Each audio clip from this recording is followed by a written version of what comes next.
Welcome to this week's edition of Coach Prep. Coach Don and I are here in the Cherokee Batting Range podcast studio getting ready to record episode number 168. We're going to talk about questions that coaches should be asking prospective players who they're thinking about adding to their team. Before we get into that, though, let's talk about our sponsors. First, the Anderson Bat Company.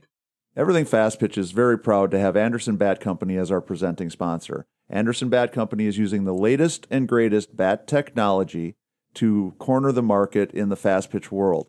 They have the -9 Rocket Tech, the -10 Carbon, and the -11 Carbon Light. Anderson Bat Company is using this technology to put a high-performing bat in the hands of hitters that really know the difference between a good bat and a great bat. We're also working with Anderson to provide a discount for all of our listeners. Go to the Anderson Bat Company website and order your bats. Use the EFP20 discount, which is for everything fast pitch, and you'll get a 20% discount. It's a great way for you to save a little bit of money on a great bat and also help support everything fast pitch at the same time. Also, let's talk about patreon.com/everythingfastpitch. If you're in a position where you can help us, please come on board as a patron. It's $5, $10, or $20 a month. If you become a patron, you're going to go a long way towards helping us keep everything fast pitch and Coach Prep going. We've had a good year this year. We've added a bunch of patrons. We've added a couple of sponsors, but the reality of it is we're still operating in the red.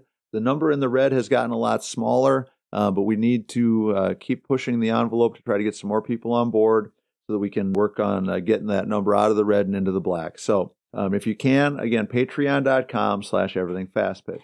So Don, one of the things I can't help but notice every single time I look on social media, especially looking through the fast pitch softball groups, is that 75-80% of the posts that I see are teams looking for players, teams looking for pitchers in particular.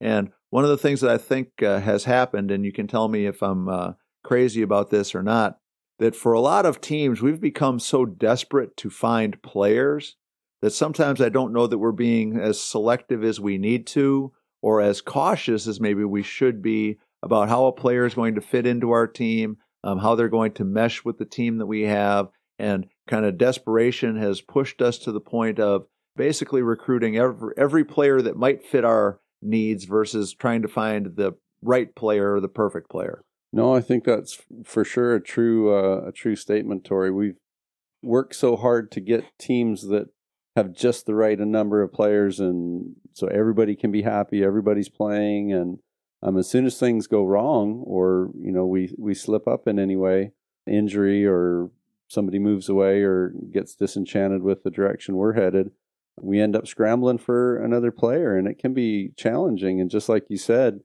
we can be forced into a situation where we're bringing somebody on board that maybe we haven't checked into as much as we might like. Right. So that kind of brought us to this idea of what are some questions, what are some things that coaches should be asking? What are the kinds of things that we should be working towards understanding better about a player before we bring them in? And I think that it's really kind of a tricky thing because it's not like you can walk up to a player and say, "So are you a jerk? Mm-hmm. Are you hard to get along with?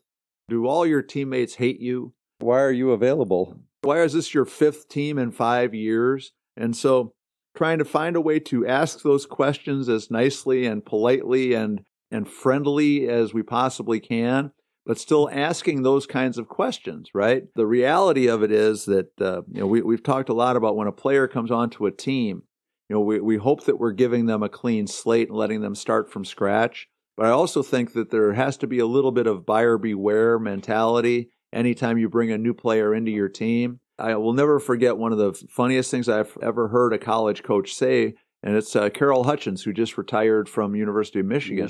Yeah. We were working at a coaches clinic together, and there was a panel about the recruiting process. One of the questions led her to make the statement of that she really wishes on a home visit she could go into a player's room and look in her closet to see how many different uniforms were hanging up there. Yep. Again, one of those kinds of crazy things because, we want to give the player the benefit of the doubt as much as we can.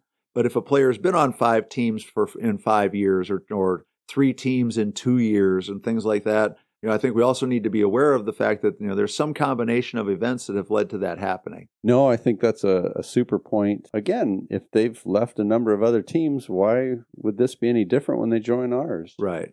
And so I think the $1 million question is how do we get to the nuts and bolts of why they left, but still make it as positive an opportunity and comfortable an opportunity as we possibly can. And so, I think that whatever your style is as a coach, I think you need to have those conversations with player and parent.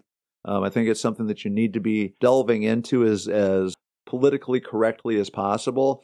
But I do think you need to be asking questions. Why are you looking for a team? Why are you here for our tryout? And now their answer could, be total BS. It could be they're really, doing a good job of marketing themselves to their next team, trying to cover up the past history. But I think sometimes you're also going to find out that it's, we're looking for a more competitive team. We're looking for a team that, plays at a higher level. Those kinds of things are way different and way more optimistic answers than my old coach was an idiot. The old coach didn't know what they were doing kind of thing, which, would be more of a red flag raiser. No, I think, and just like you said, Tori, we'll all have some questions that we ask and how we ask them. And I've come across people that have a short list of things that they want to know, whether a kid would rather be playing on a team that loses but they play every inning, or playing on a championship team that they have to sit out, might be the next one in. Right. If they're comfortable with that kind of role. And, again, trying to find out how they see themselves fitting into what they are looking to join in our group. Are they looking to join to contribute as a middle infielder, or are they comfortable being an outfielder?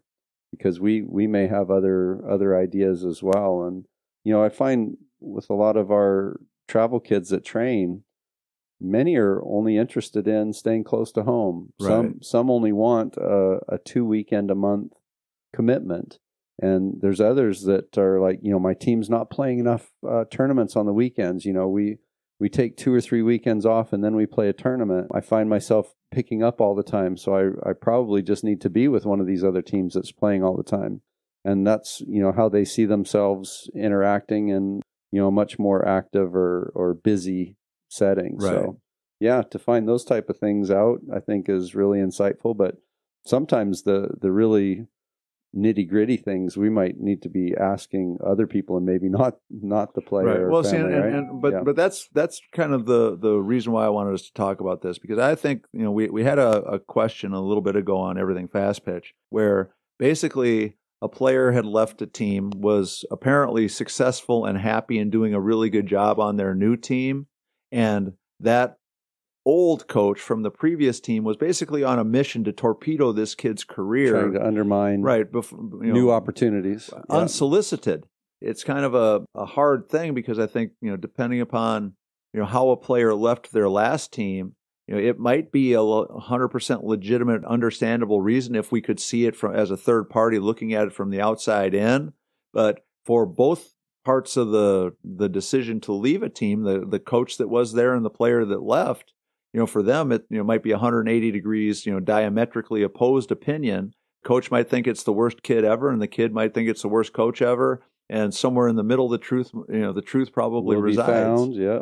But I think we want to, put together, and again, planning, I think, is a really important thing for anything that we talk about. And from a coach prep perspective, I think coaches, when you're getting ready for tryouts, when you're getting ready to make offers to teams, you should have a script. You should have a list of the things that you're going to ask, and you should have put some time and effort into what's important, what fits in with your style as a coach, what's going to fit in with the culture that you have within your team. And for some teams who show up on weekends and have kids from 7 different states that just show up, they play for a weekend, and they go home, and they have very few, if ever, any practices. For that team, the list of questions is going to be really different than a young developmental team that's just starting in travel ball, that's going to be practicing twice a week and playing a little bit and working on, trying to build these kids up and turn them into something. We need to know this stuff up front. Right. And you, as the coach who's looking for players, typically if you're adding just 1 or 2 players, you already know a lot about your team, right? Knowing what you know about your team, who's going to fit in, how are they going to mesh with who we have, what kind of personalities do we think are going to be an addition versus a distraction.